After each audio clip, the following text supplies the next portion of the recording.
All of this now returns to the blood heirs. Pack your things and get out of here. Walter's icy voice echoed through the living room, where I stood frozen in the doorway, still dressed in the same black dress I had worn to say goodbye to Daniel yesterday. Numb with shock, I watched silently as he authoritatively gestured for his sons to take my grandfather's priceless armchair. The very chair that had been Daniel's favorite spot, where he would settle in each evening to read the sports column in the Boston Globe. "You have no right to be here," my voice came out, surprisingly firm and calm in the midst of this hurricane of destruction. Walter turned to me slowly, a smirk of pure, undisguised triumph spreading across his coarse, weathered face. "What rights could you possibly speak of?" Walter hissed, fixing me with a glacial stare. "This estate has always belonged to our bloodline, and that will not change. Daniel is gone, and you are an outsider in this family.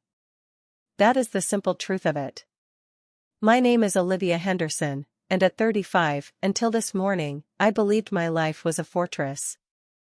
For 7 years, I had been the loving wife of Daniel Henderson, a brilliant pediatric doctor whose hands had saved more than one small life here in the heart of Boston.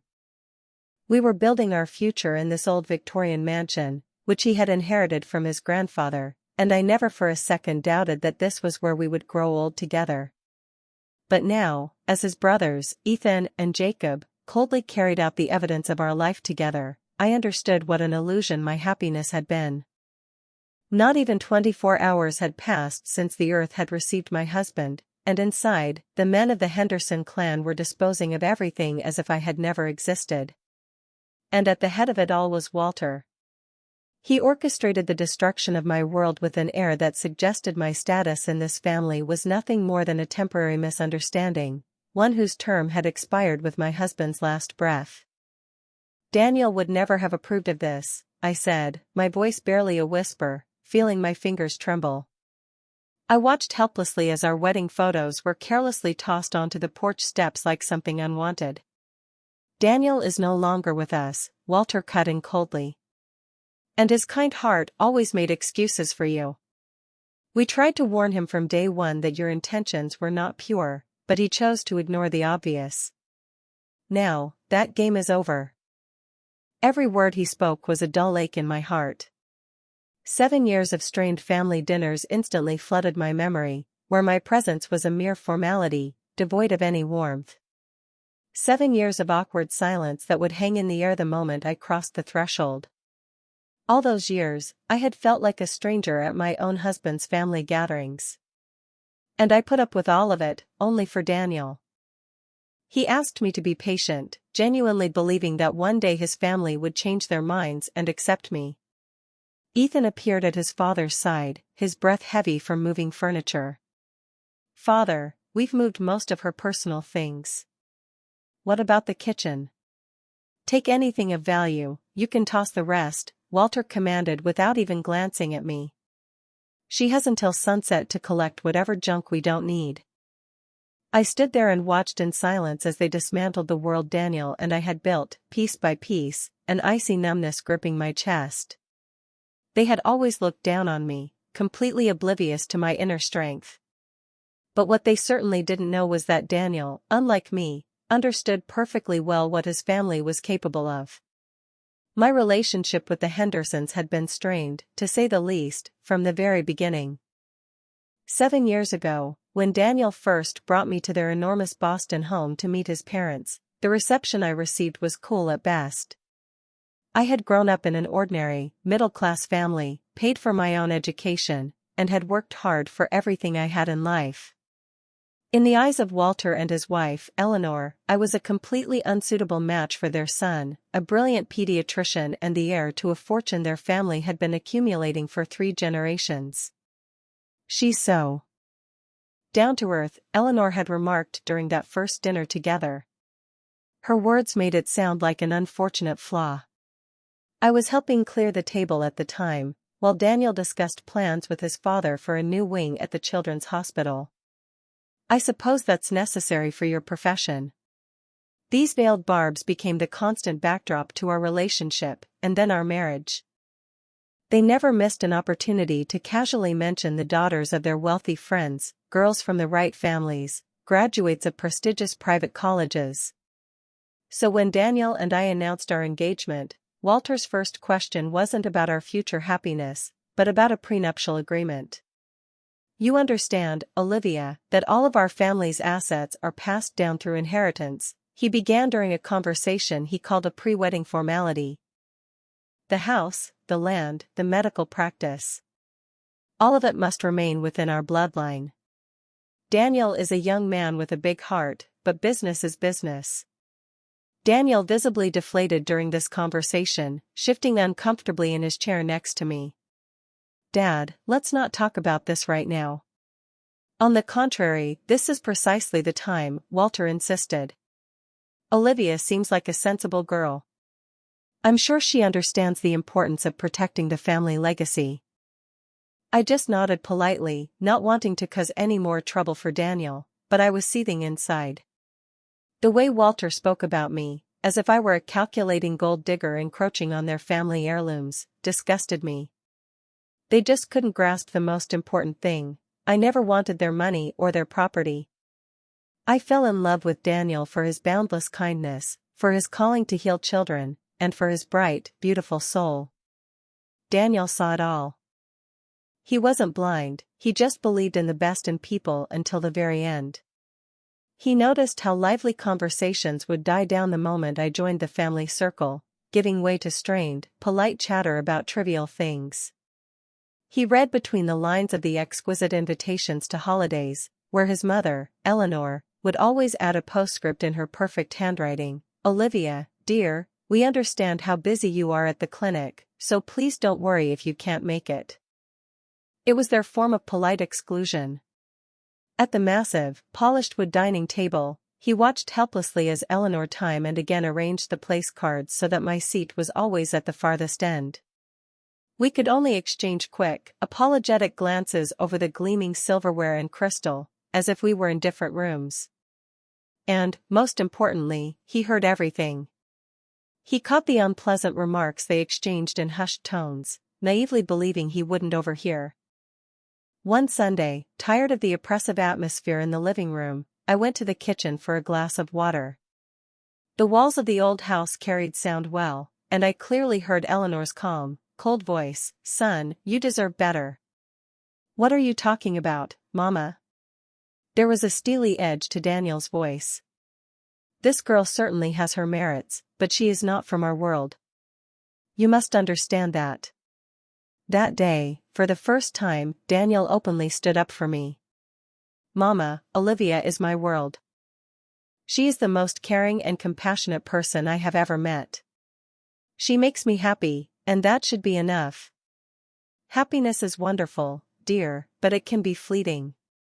Family foundations are what last forever. Think about the future. Don't you want your children to have a mother who can truly become a part of this family?" The conversation ended, but those words hung in the air between them forever. A moment later, Daniel walked into the kitchen.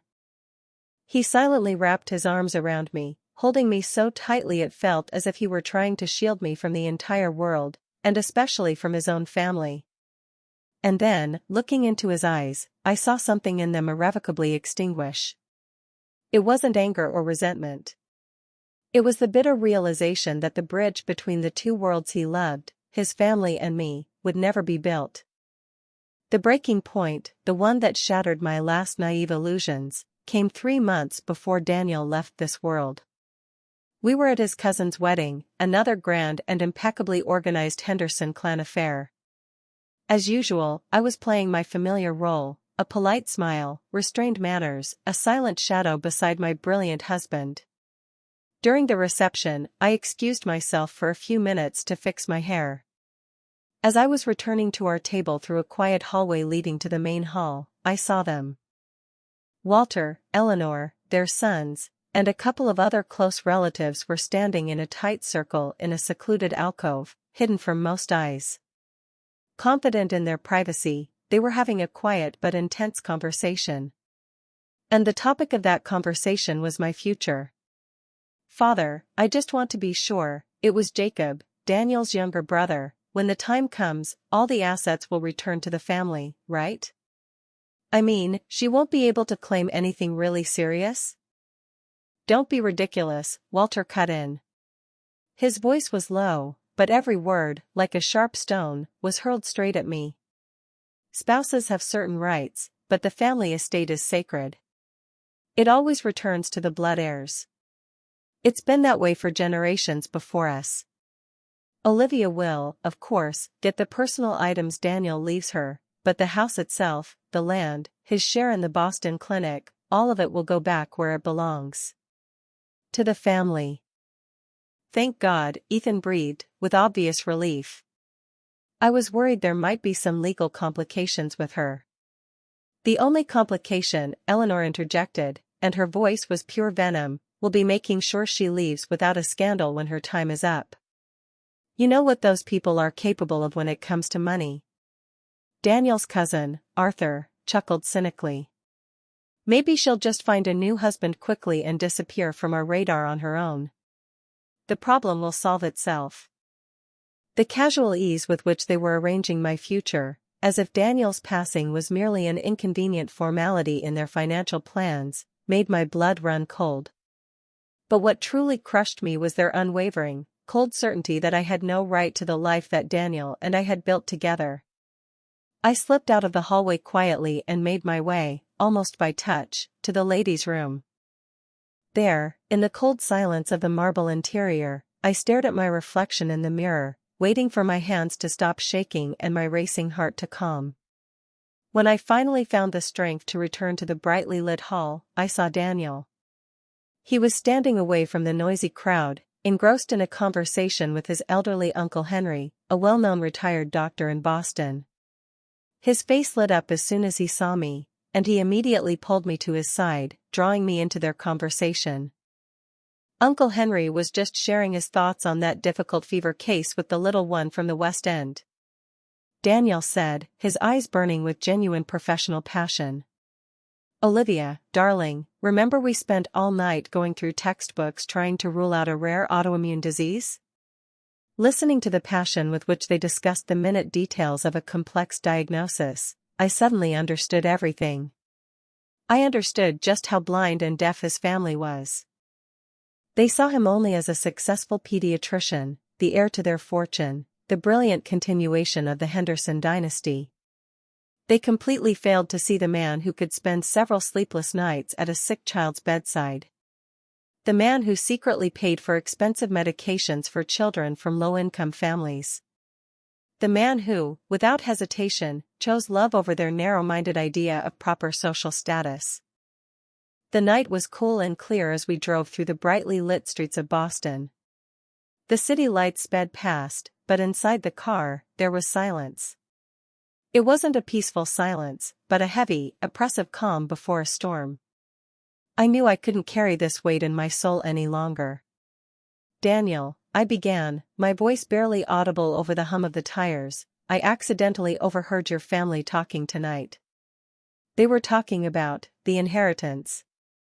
His hands, which had been relaxed on the steering wheel, tightened noticeably.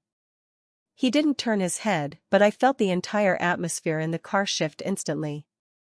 What exactly did you hear, Olivia? It seems they've already decided everything for themselves. About what should happen to our house, if something happens to you.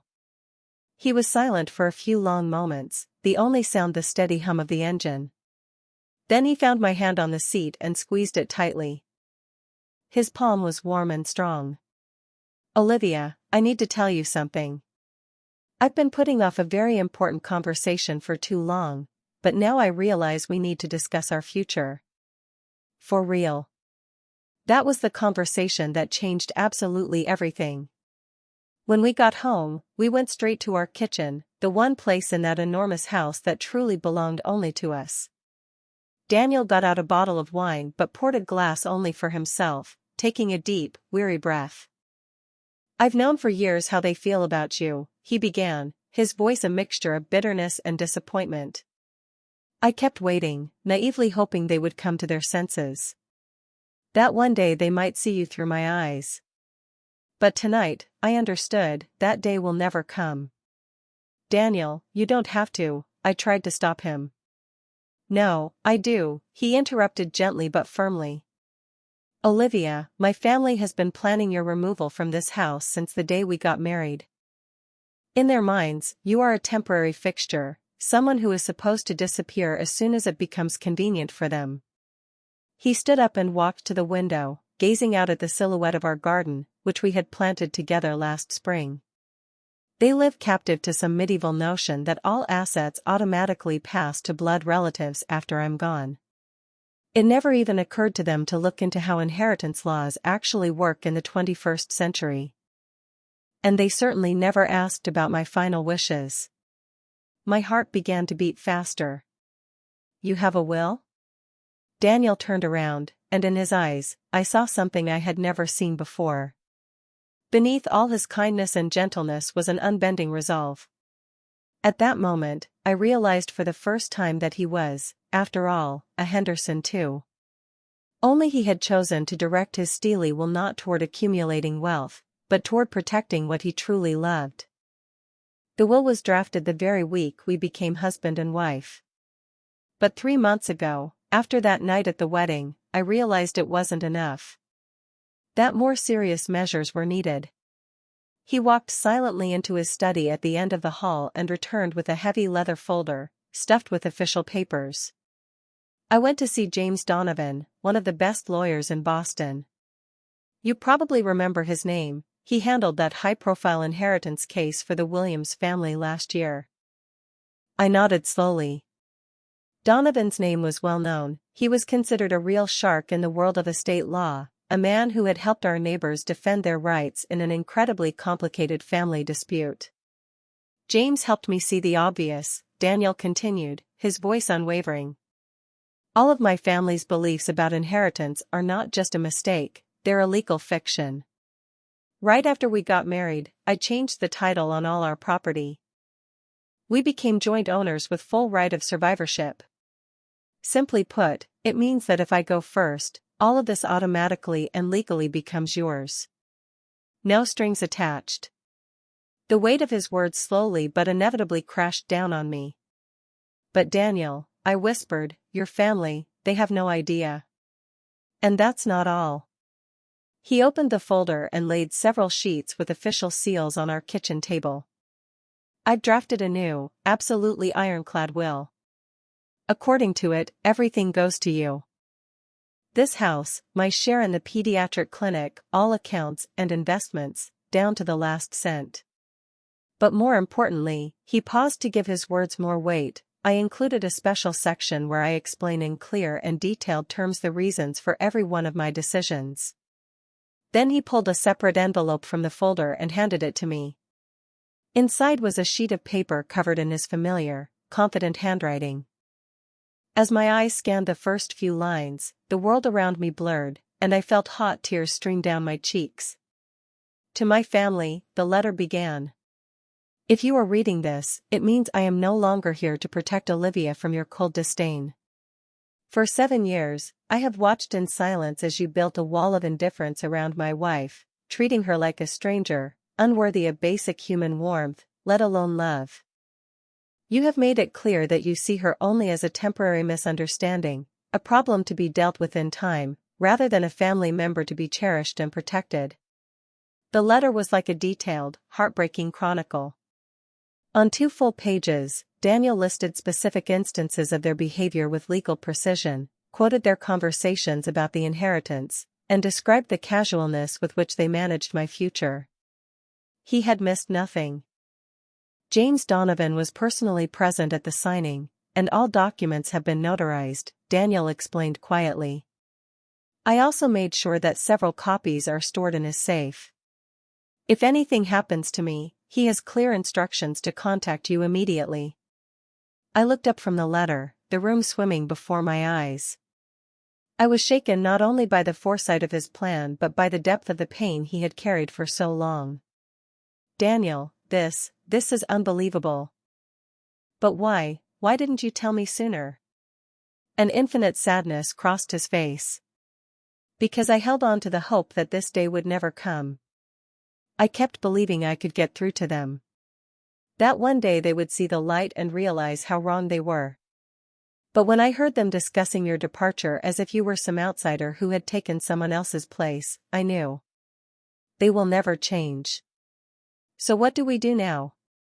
I whispered. Daniel leaned across the table and covered my hands with his. Now we just live. We love each other and build our future, just as we planned. But know this, if anything happens to me, you are protected. They won't be able to intimidate you. They won't be able to take a single thing from you that we created together. But what about your work? Your family probably thinks they're somehow connected to that, I said uncertainly. Daniel smiled gently. My position as a senior partner at the clinic is my position, Olivia. My father once helped me with the initial buy-in, and ever since, he likes to act as if it's his investment in my future. But legally, I paid him back every last cent long ago, with interest. My partnership share and all the income from it are the result of my work. They belong to me, which means they belong to us. Just 6 weeks later, our fragile world collapsed. What Daniel had long dismissed as a simple stomach bug, a consequence of stress and irregular meals at the clinic, turned out to be the harbinger of devastating news. The diagnosis from the doctors was related to his stomach, and it was relentless. The time we had left, they told us, was painfully short. Daniel met this blow with unbending fortitude. While I was drowning in despair, he switched into action mode. That same evening, in the deafening silence of our living room, he called James Donovan. James, it's Daniel Henderson. We need to expedite the paperwork we discussed. Yes. Circumstances have changed. It's of the utmost importance now. The next 2 weeks turned into a strange, blurry marathon. Days were filled with difficult medical procedures, and evenings were spent over stacks of legal papers. James Donovan came to our home 3 times, his visits quiet and businesslike. He brought new documents, and together we checked every line to leave no room for ambiguity. Daniel, I'd like to suggest adding one more, decisive touch, Donovan said during his last visit.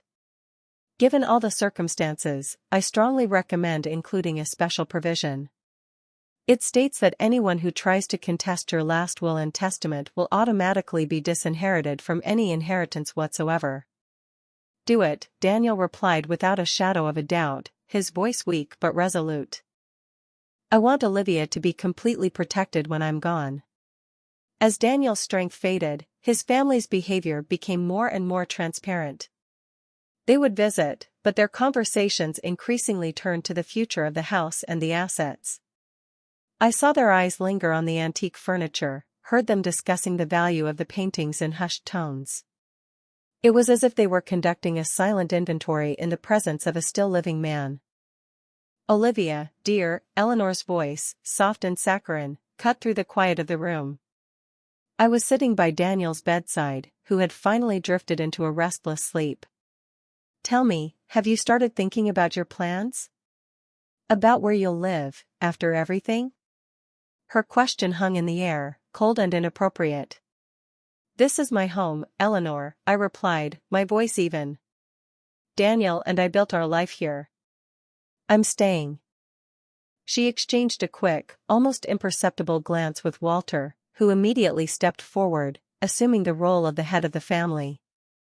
Well, of course, for the time being, that's understandable.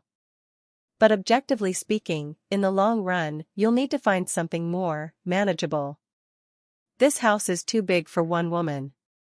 You'll be lost in it. Not to mention the expenses, Walter added pointedly, as if giving me valuable financial advice. Maintaining an estate like this requires significant family resources. We can't allow it to fall into disrepair. I felt an icy knot form inside me. Daniel's words, his quiet plea not to start the fight before it was time, echoed in my head, and I remained silent. But their self-assurance was staggering. They weren't just planning my eviction, they were already mentally redesigning our life, treating me as a temporary inconvenience that would soon remove itself. The most monstrous conversation, however, took place just 2 days before Daniel passed away. Ethan and Jacob came, supposedly to visit their brother. I stepped out of the room to get fresh water and heard their hushed, conspiratorial voices in the hallway. "Father thinks we should start moving the most valuable items out even before the official events," Ethan whispered. "He's worried Olivia might cause problems by trying to lay a claim to them." "Makes sense," Jacob agreed. "And we should probably arrange to have the locks changed that same day. Just to make sure everything goes smoothly, without any extra complications." And then came the sentence that made the ground fall away from beneath my feet. "What about his partnership share in the clinic? The patients will need to be transferred to someone. Father has already handled it. He contacted Dr. Peterson from that new private practice in Back Bay. He's very interested in taking over his entire client base." I leaned against the cold wall to keep from falling. They weren't just waiting for him to pass. While he was still breathing in the next room, they were actively dismantling his life, erasing his legacy, his work, his name. I stood frozen behind the partially open door to Daniel's room, every word reaching me with deafening clarity. I listened as they calmly discussed the future of our life while the man I loved more than anything in the world lay just a few feet away, at the end of his journey. They had no idea that every one of their calculated words was just an unwitting confirmation of Daniel's foresight. They themselves, with their own plans, were proving just how necessary all the measures he had taken were. Later, in the deep silence of the night, when the house finally grew quiet, I sat beside him and gently told him everything I had heard. The medication made him very weak, but when I finished, a glimmer of his old, unbending will appeared in his eyes. "So, they're already making plans." His voice was barely audible, but there was no surprise in it. "Yes," I confirmed softly. Daniel closed his eyes for a moment, gathering his strength. When he looked at me again, his gaze was calm and resolute. "Olivia, I have to ask you something. When the time comes, and they come for you, and they will, please, don't let them confuse you. You have every right to everything we've built here.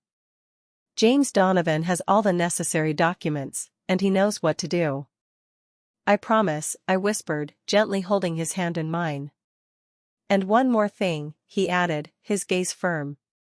"Don't let yourself feel guilty for defending our shared interests. They made their choice about you many years ago. Now, they will have to face the natural consequences of that choice." Daniel left this world on a quiet October morning, as the soft, golden light flooded our bedroom, painting long shadows on the walls.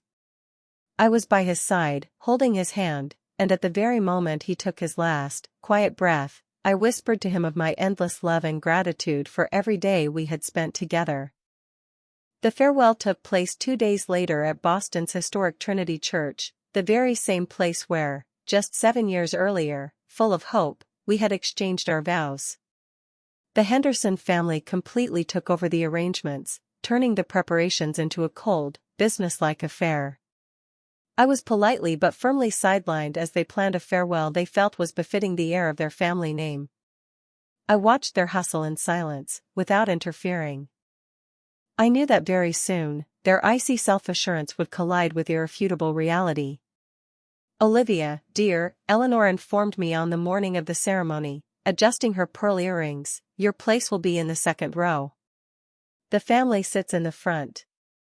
I just nodded silently, not bothering to remind her that I was his wife, and therefore, his closest family.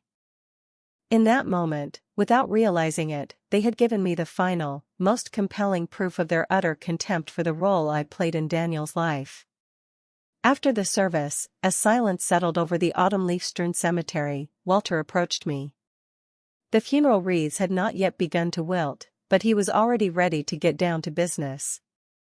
"Olivia, we will, of course, give you some time to collect yourself," he began in an even, businesslike tone, "but after that, we will need to settle the necessary formalities. The house will need to be vacated so we can prepare it for Ethan and his family." I froze, for a moment thinking I had misheard. "For Ethan's family?" He has been planning to move back to Boston for a long time, Walter explained imperturbably, as if discussing a simple rearrangement of furniture. This house is perfect for them. And most importantly, this way, the family estate remains in the family. As it should be. I stared at him, stunned by this cold pragmatism. Walter, this is my home. It was your shared home, he corrected with a slight emphasis. You were Daniel's wife, and we are grateful for your care of him. But now, it is time for everything to return to its natural order. I am his family, I said quietly but distinctly. Walter's face became impenetrable. You do not carry our name by birth, Olivia. And that, as you understand, changes things. That night, I couldn't bring myself to return to our empty mansion. I drove to my sister, Sarah's, cozy house in the suburbs. I desperately needed a space where I could just breathe, without feeling the weight of the Henderson clan's expectations on me. Sarah, who had never hidden her feelings about my husband's family, listened to my story with a stone-faced expression. They can't just ask you to leave your own home, she exclaimed as soon as I finished. You have 7 years of a life together behind you. They seem to be completely convinced they are in the right, I answered calmly, looking out the window at the night lights. Well, they are in for a big disappointment. You need to contact a lawyer immediately. I looked at my sister, whose face was flushed with righteous anger, and allowed myself a faint, sad smile. Actually, Sarah. Daniel already took care of everything. The next morning, I started my journey back to Boston, seeking the solitude and quiet I felt I could only find within the walls of our home. I imagined myself sitting in silence, surrounded by our shared memories, and perhaps finding the strength to touch Daniel's things. But as my car turned smoothly onto our quiet, maple-lined street, the sight before me made me slam on the brakes. My heart plummeted. On the driveway, where Daniel's car had so recently been parked, now stood Walter's massive pickup truck, and next to it, like a loyal companion, was Ethan's work van. I sat there, unable to even turn off the engine, a silent observer of my own life crumbling before my eyes. Through the large, immaculately clean living room windows, I could see dark silhouettes moving unceremoniously inside. They acted with a cold, businesslike determination, not bothering with calls or discussions. In their minds, there was no room for permission, only the certainty of their own right to everything within those walls. My fingers trembled slightly as I took out my phone, but the voice with which I dialed James Donovan's number was surprisingly steady and calm. James, this is Olivia Henderson. They're already here. In the house. They're taking our things. Are you there? His voice, devoid of any panic, sounded like a lifeline. I'm in my car on the street. They haven't seen me yet. Good. Very good. Do not, under any circumstances, go inside alone. I will be there in 20 minutes, and I have the full portfolio of documents with me. Do you remember the last instruction Daniel left for you?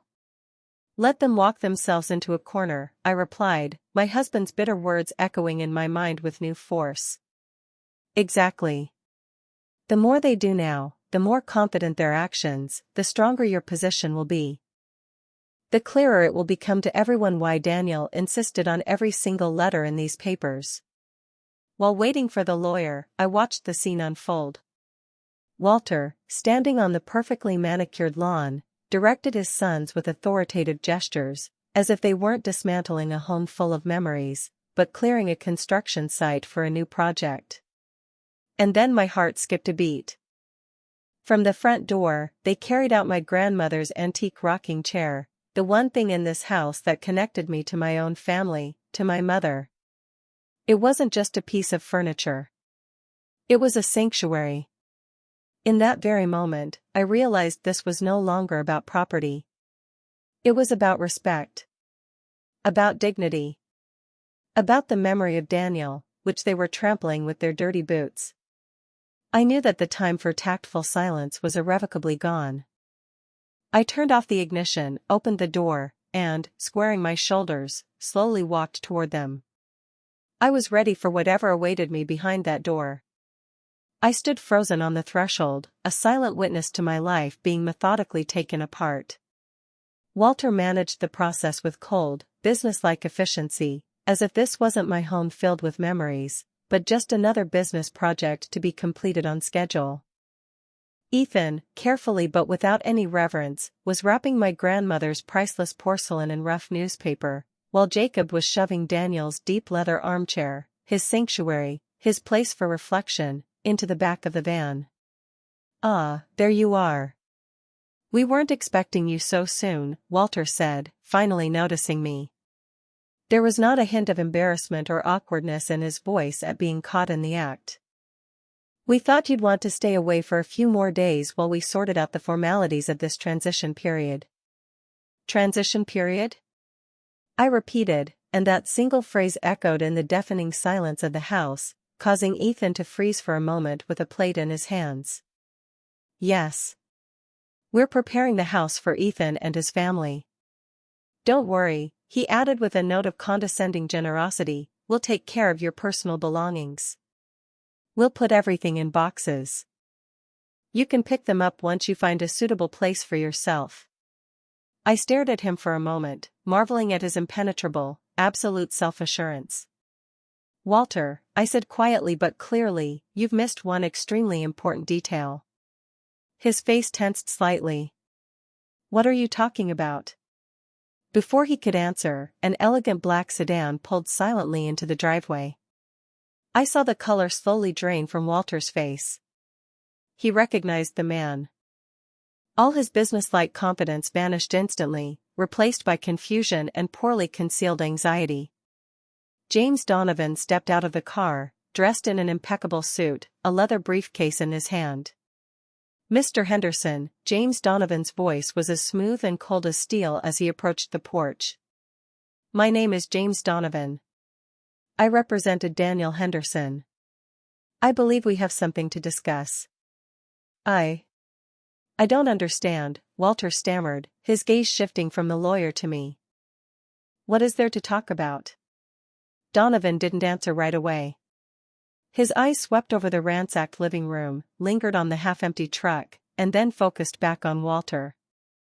"What we have to talk about," he said finally, emphasizing each word, "is that you and your sons are currently, and illegally, disposing of property that rightfully belongs to Mrs. Olivia Henderson. I strongly advise you to cease immediately." A sharp crash made everyone jump. A box of priceless porcelain figurines slipped from Ethan's hands and hit the floor with a dull thud. "What on earth are you talking about?" he shouted, his face contorted with disbelief. "This is the Henderson family estate." "Actually, it is not," James Donovan calmly countered, unlatching his briefcase with a click. "From a legal standpoint, every item you have touched today is the personal property of my client. Daniel left behind a last will and testament, and I have all the necessary copies right here."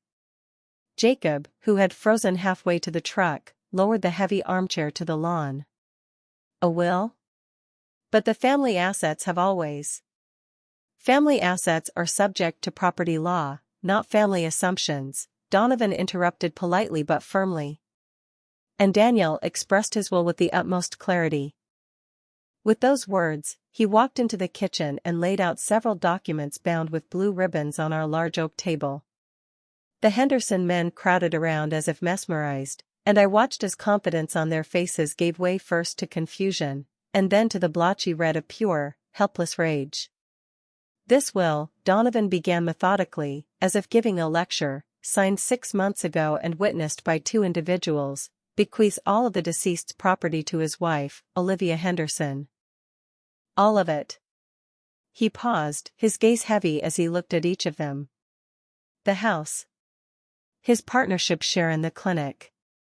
All bank accounts, investment portfolios, and personal effects. Without exception." Walter's face turned crimson.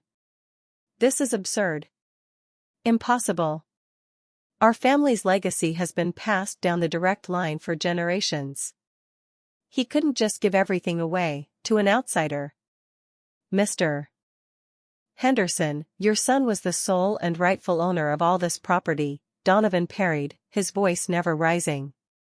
By law, he had the absolute right to bequeath it to whomever he chose. And he chose his wife. But she's not blood, interjected Eleanor, who had been standing silently in the doorway until now. James Donovan seemed to have been waiting for this. He pulled another, most crucial document from his briefcase. Actually, under Massachusetts state law, a legal spouse has primary inheritance rights that supersede any family traditions. But in your case, that doesn't even matter. He unfolded the document and placed it on top of the will. Because Daniel went a step further. Immediately after their wedding, he changed the deed of ownership for this house. He established it as joint tenancy with full right of survivorship. This means that the very moment your son passed away, Olivia automatically became the sole and rightful owner of this house. Even if no will existed at all. Ethan looked as though all the air had been sucked out of the room. So, you're saying, he rasped, that we have no right to any of this? That is correct. Absolutely none, James Donovan confirmed, and his calm tone was more terrifying than any shout. Furthermore, by taking these items without the permission of the legal owner, you are, from a legal perspective, committing theft. A dead, ringing silence consumed the room. It was broken only by a quiet, choked sob that escaped Eleanor's lips. Walter, the man who moments ago had been master of the situation, suddenly slumped and collapsed heavily into a chair at the kitchen table. In his eyes was the slow, agonizing realization of the colossal mistake he had made. And that's not all, Donovan continued, pulling the last, most important document from his briefcase, Daniel's personal letter. Daniel left a detailed explanation as to why he deemed all these measures necessary. The lawyer unfolded the sheet and began to read, his voice carrying evenly and dispassionately through the frozen house. To my family. If you are reading this, it means I am no longer here to protect Olivia from your cold disdain. For 7 years, I have watched in silence as you treated my wife like a stranger. With every word that fell from Donovan's lips, I saw the faces of the Hendersons change. As if painted by an invisible artist, Daniel's voice stripped away their masks of anger and certainty, leaving only pale, bare canvases of shame and shock. He had remembered everything.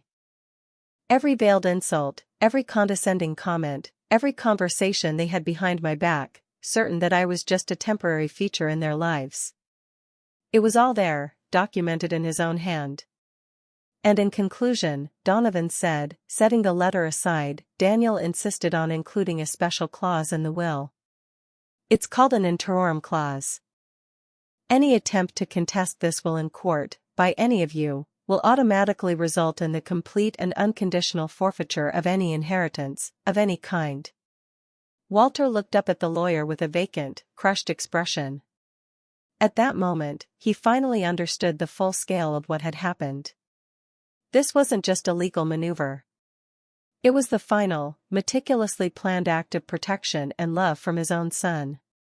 An act directed against them. In the ringing silence that followed James Donovan's revelations, the Henderson family's world collapsed like a house of cards. Their long-held certainty, built on outdated traditions and arrogance, crumbled to dust under the irrefutable weight of the law. Over the next few hours, they had to undo everything they had done with their own hands. Walter, his face ashen, was forced to personally oversee the return of every single item to the house. The culmination of his humiliation came when he had to watch his son stumble as they carried my grandmother's rocking chair back inside. The locks they had so hastily changed were replaced again, this time at their expense. Shortly after, a courier delivered an official notice forbidding them from approaching the property without my written permission. Daniel's partnership share in the clinic, which Walter had already mentally sold to Dr. Peterson, remained mine, an asset I could manage or dispose of as I saw fit. The family land, which they considered their inalienable birthright, was now forever beyond their reach. The bitter irony was that their own arrogant conversations about my eviction had become the best evidence of their true intentions. They themselves had given Daniel every reason he needed to protect me. The consequences for each of them were devastating. Eleanor's hopes of maintaining her impeccable social status in Boston society were shattered when whispers began to circulate in their circle about how the Hendersons had tried to dispossess their son's grieving widow of her home and inheritance. Her phone fell silent, and invitations to charity galas stopped arriving. Ethan's plans to move his family into the grand mansion evaporated in an instant. He had to explain to his wife and children why the beautiful new home he had promised them turned out to be a mirage. And Jacob, who had always assumed his future was secured by a share of the family assets, suddenly realized he had nothing but a family name that was now stained by scandal. Their collective confidence in their right to inherit had cost them everything they thought was guaranteed to them by birthright. But the most crushing outcome for Walter wasn't the loss of control over the assets. It was the complete and irrevocable loss of respect, the unshakable authority he had cultivated for decades as the patriarch of the Henderson clan. That authority, which had seemed as eternal as granite to him, crumbled to dust almost overnight. It happened when word got out in their tight-knit circle of Boston's elite how his own son, his heir, had in his final message to the world, completely and unconditionally rejected all of his father's values. The man who had spent his life lecturing others on the sanctity of blood ties and the inviolability of family loyalty was suddenly confronted with a bitter truth. His son's last and most important act was nothing less than a total repudiation of everything Walter believed in and stood for. It was a silent verdict, delivered not by a court, but by his own flesh and blood, and from that verdict, there was no escape. In the quiet that finally filled my home once more, I stood in the middle of the kitchen, clutching Daniel's letter. My gaze drifted over the things they had tried to take just hours before, and a realization dawned on me. The true legacy my husband had left me wasn't measured in the square footage of this house or the zeros in a bank account. It was the irrefutable proof that our love had been real. That I was worthy of being protected. It was a reminder that the greatest battles are sometimes won not with loud words, but with quiet, deliberate actions, taken in the name of love. And the circle had closed. Not because I craved retribution, but because Daniel, with his quiet wisdom, had seen the true nature of his relatives long before I had. And while they were making plans for my exile, he had, without any fuss, step by step, built an impenetrable fortress around our world. A fortress that their cold calculations and greed proved powerless to overcome. 6 months have passed. From within the strong walls of that fortress, I have found my way forward. In memory of the man who dedicated his entire life to healing, I established a charitable foundation in Daniel Henderson's name, a fund to help families facing the same merciless disease. The very funds his family considered their ancestral inheritance have now become a source of hope for others. This was his true legacy. Not in stone or on paper, but in a love that proved stronger than time, and in a healing that continued even after he was gone.